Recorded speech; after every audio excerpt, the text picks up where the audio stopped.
What's up, DS3 TV? We are here for another video. This one is Joan of Arc, the Mad King Extra History, and this is actually by Extra Credits again. And also, this is a video that was suggested to me by a brand new subscriber. So that's good. And yeah. So this is one of the videos that he suggested. He suggested another video that's probably gonna come out today. And well, they suggested a video that's probably gonna come out today. And yeah, so let's get into it. Also, subscribe to the channel. Want to get 1,000 subscribers by Valentine's Day. And thank you for the subscription and the recommendation of Joan of Arc, because I don't know a lot about Joan of Arc. I've heard about Joan of Arc, but I don't know a lot. So this is going to be a very fun thing for me to learn about. And well, this is going to be a very fun period history for me to learn about. And yeah, so let's get into it and play. July 1st, 1392. King Charles VI is riding at the head of his army, and the leper has been following them for a half hour. "Turn back, noble king," the leper shouts. "You are betrayed." Those words again and again. As the minutes pass, Charles begins to sweat. Is he in danger?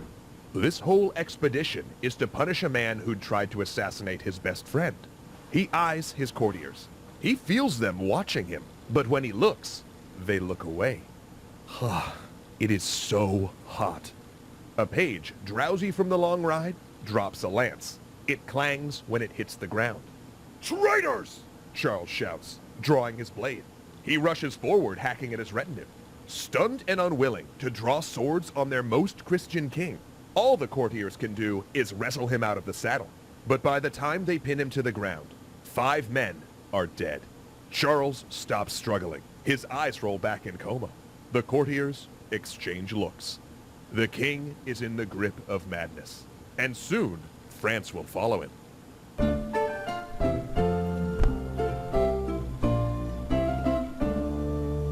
Before the miracles began, before the siege of Orleans, before the saints appeared to a peasant girl, France was a country cursed by God. And that began with King Charles the Beloved, or as he became known, Charles the Mad. Because that first psychotic episode would not be the last for the French king.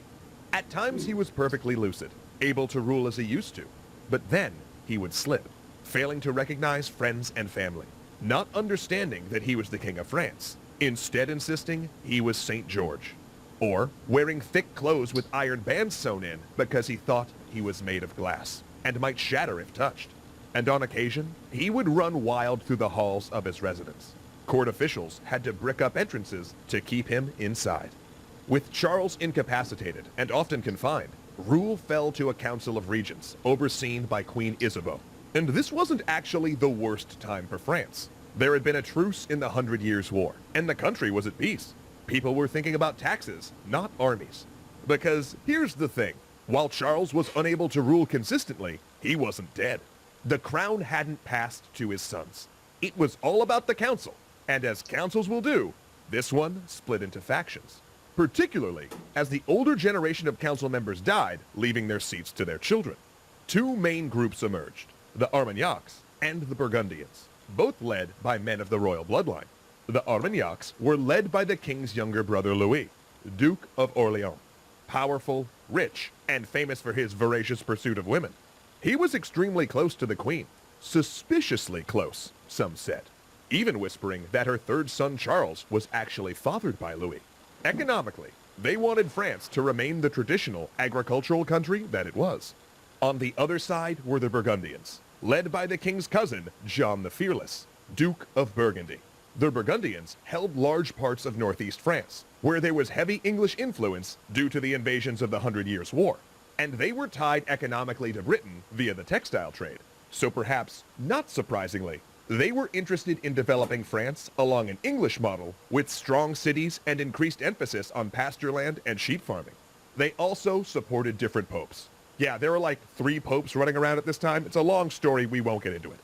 I would love for you to get into it, but I feel like that'll probably be another video. But their issues weren't all ideological. Other things that came between them were very, very personal. Rumor had it that Louis had tried to seduce John's wife. But the gist of the whole thing is that a decade into the council's existence, these factions were locked in a struggle to control the throne. Relations between the factions had been curdling for years, when Louis of Orleans, leveraging his close relationship with the Queen, started minimizing Burgundian influence on the council, while also buying up land in the Burgundian sphere of influence. This also meant diverting royal gifts from John to himself, until Louis had an annual income 5 times larger than his rival.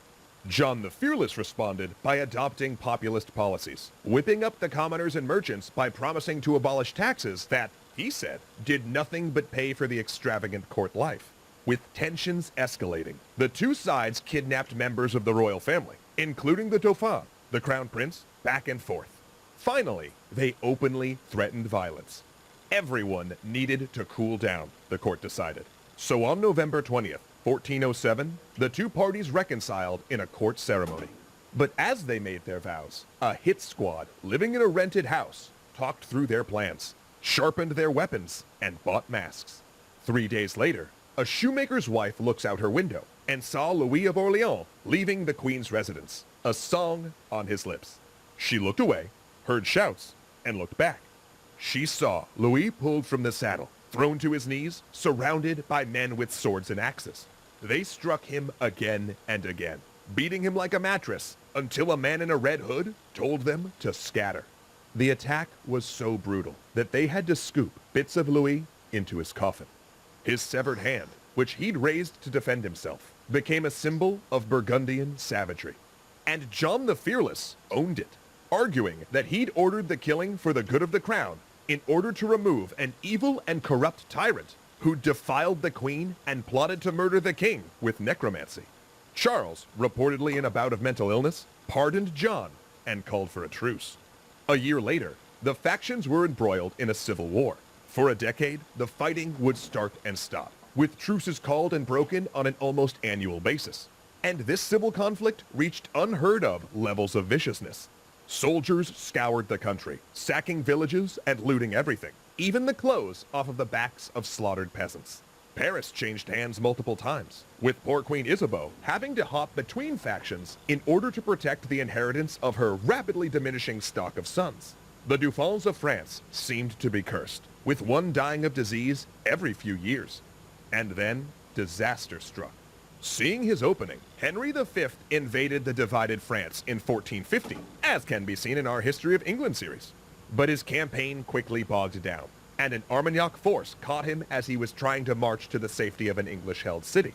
The Armagnacs had more men, and the English were exhausted, demoralized, and riddled with disease. But there was the mud, and the rain of arrows. The French knights were heavily armored, but their horses were not. And by the time the armored Armagnac forces slogged into the battle line, they were so exhausted they could barely lift their weapons. Men who fell drowned in the sucking earth. The flower of French nobility, 3 dukes, 6 counts, and 90 other nobles died in a single day. Many others were captured. But for France, the disaster continued when the Burgundians, seeing an opportunity, broke the fragile truce and made a grab for Paris. Instead of uniting, the factions played the blame game. The Burgundians argued that the Armagnacs had lost a crucial battle, and the Armagnacs claimed they would have won if the Burgundians had bothered to show up. The civil war continued, and the English advanced, with the Burgundians often standing to the side, an English ally in all but name. Soon, there were 2 Frances, with 2 capitals. Every level of society, from the plowmen in the fields to the academics in Paris, chose sides. And as France split, the royal family did too. Though originally an Armagnac, Queen Isabeau defected to the Burgundians after her former allies imprisoned her. But her surviving son, Charles VII, now Dauphin, despite rumors of illegitimacy, was literally married to the Armagnacs.